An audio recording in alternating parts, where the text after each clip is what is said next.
Baik, selamat malam. Perkenalkan, nama saya Gregory Juni Kurniawan dengan NIM B1011201044, kelas A, mata kuliah Pasar Modal Syariah, dosen pengampu Bapak Iman Taufik SEME. Kali ini saya akan memaparkan analisis PT Era Jaya Swasembada Tbk. Oke, di mana ini ada outline-nya. Yang pertama itu ada profil perusahaan, yang kedua ada visi dan misi, yang ketiga pergerakan saham dan IPO, yang keempat analisis saya terkait PT Era Jaya Swasembada Tbk. Oke, langsung saja kita ke profil perusahaannya.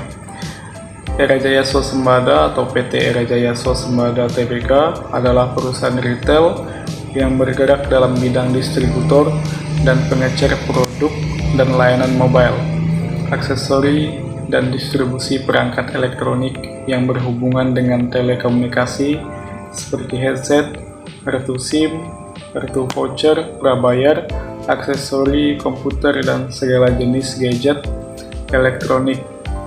Presiden Direktur PT Era Jaya Swasembada yaitu adalah Budiarto Halim. Berkat kepemilikannya mengenai 4 anak perusahaannya yaitu Erafon Arta, Retalindo, Sinar Eka Selaras, Era Sukses Abadi, dan Taletama Arta Mandiri. PT Era Jaya Swasembada juga disebut Era Jaya Group.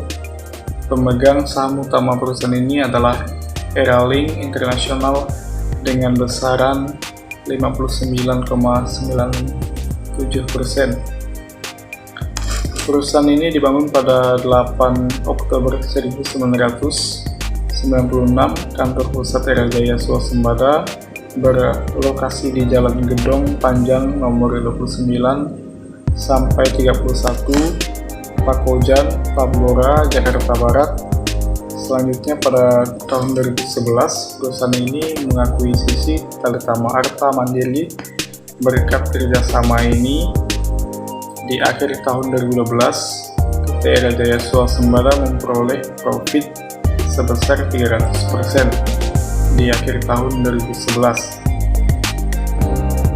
Perusahaan ini mengubah statusnya menjadi perusahaan terbuka pada tahun itu.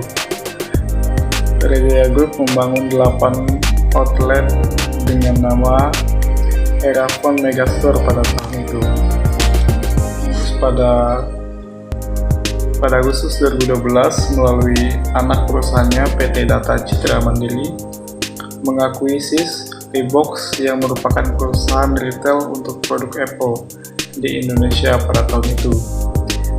Era Jaya juga meluncurkan situs e-commerce bernama erafon.com. Jumlah saham penjualan pada tahun 2012 adalah 32%. Pada Juni 2013, Era Jaya Group telah mengoperasikan 88 pusat distribusi dan 423 pusat retail di 17 provinsi di Indonesia, serta telah membangun sebanyak 18.000 penjual pihak ketiga. Kerjasama yang dibangun diantaranya adalah dengan perusahaan Acer, Apple, Asus, BlackBerry, Dell, HTC, Huawei, Lenovo, LG, Motorola, Nokia, Samsung, dan Sony. Selain itu, kerjasama juga digalakkan dengan operator telekomunikasi Indonesia seperti Axis, Asia Indosat, Telkomsel, dan XL Axiata untuk mendistribusikan produk mereka.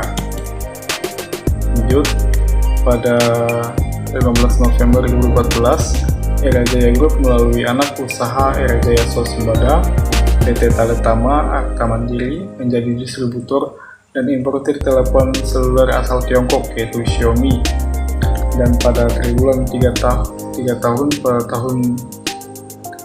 pada triwulan 3 pada tahun 2022 sebesar 34,94 triliun rupiah, yang mana 78,39% berasal dari penjualan telepon seluler atau smartphone dan tablet. Di periode serupa tahun 2021, kontribusinya 79,44% terhadap total pendapatan. Next, di sini ada visi dan misi. Visi menyediakan perangkat bergerak dan solusi untuk meningkatkan kualitas dan gaya hidup. Sedangkan misinya yaitu menjadi perusahaan terdepan di bidang distribusi dan retail.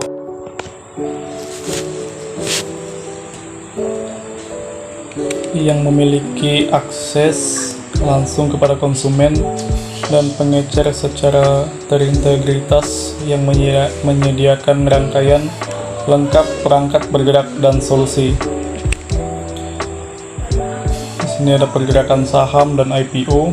Perkembangan saham Era Jaya Swasembada 5 tahun terakhir cenderung naik, yang dimana pada tanggal 28 Desember 2018 harga saham terpantau sebesar Rp440,00 dan saham pada tanggal 17 April 2023 terpantau sebesar Rp510,00 dan harga saham tertinggi pada 11 Juni 2021 yaitu sebesar Rp675,00 dan yang paling rendah pada 27 Maret 2020 yaitu sebesar Rp180,00.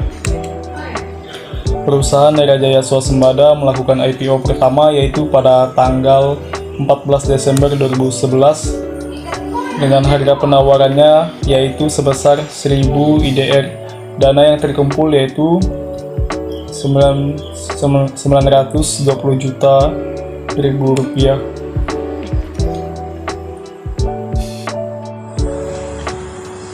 Analisis terkait perusahaan Era Jaya Swasembada.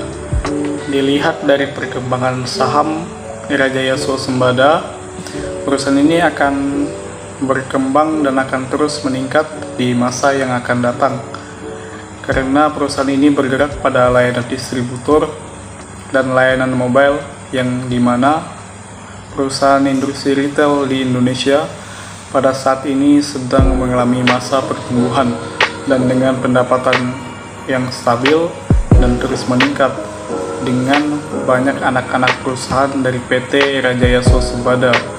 Ini menunjukkan bahwa perusahaan ini akan terus berkembang dan banyak menghasilkan laba. Sekian analisis saya terkait PT Era Jaya Swasembada. Semoga bermanfaat. Terima kasih.